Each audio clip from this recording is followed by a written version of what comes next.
Al ser C de bajo nivel, es importante que tengamos presente que la memoria es una sucesión de bytes numerados. Estos números son las direcciones. Entonces, las bytes en sí mismo son las posiciones de memoria o el contenido de la memoria.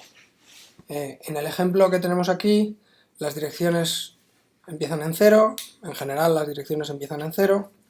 Al principio hay un conjunto de direcciones a los que no se va a poder acceder y, aunque más grande que lo que hay en este ejemplo, que no es demasiado real, y luego ya están las direcciones del programa, en el que estará el propio programa, estarán las variables y todo lo demás.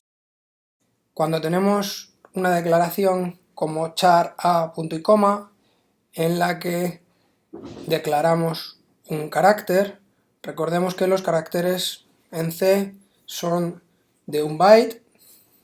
Lo que estamos haciendo es reservar una de estas posiciones de memoria y darle nombre.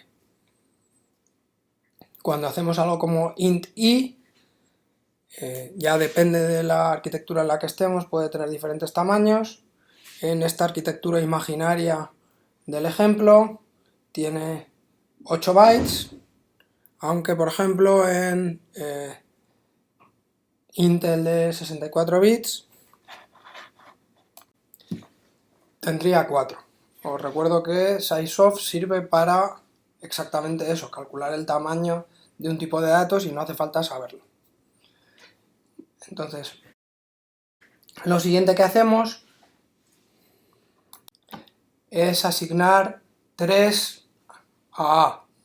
Al asignar 3 a A, lo que estamos haciendo es meter en el contenido del byte que representa A, de dirección 0x8 en este ejemplo, un 3.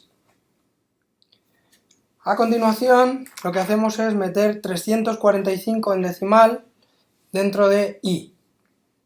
Al meter 345 dentro de i, lo que va a hacer va a ser meter cada una de las partes que componen 345, habría que ir dividiéndolo en bytes, dentro del byte correspondiente. ¿Cómo se hace esto?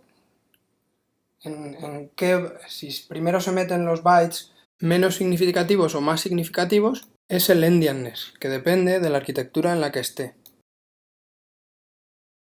Pero lo importante es que 345, para partirlo fácilmente en bytes, lo podemos pasar a hexadecimal. 345 en hexadecimal es 0x159, y metemos cada byte en donde corresponda según el endianness de la máquina. La memoria está dividida en regiones o segmentos. Estos segmentos tienen que ver con qué tipo de datos se guardan en esa dirección de memoria. Por ejemplo, hay un segmento de texto que suele contener el código máquina del programa. Hay un segmento de datos en el que están las variables globales inicializadas. Hay un segmento BSS en el que están las variables globales sin inicializar, y en el mismo BSS hay una parte del BSS que es el heap, el montón, donde puedes reservar memoria utilizando malloc y free en C para la memoria dinámica. Finalmente hay un segmento que es la pila. En la pila es donde se guardan las direcciones de retorno, los argumentos y en general los registros de activación de las funciones.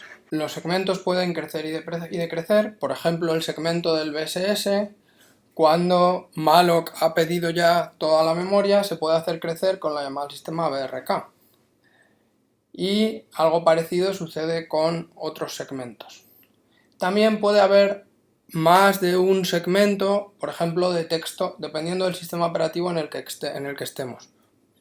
En Linux, por ejemplo, hay normalmente uno o varios segmentos para librerías dinámicas de texto. Son segmentos de texto.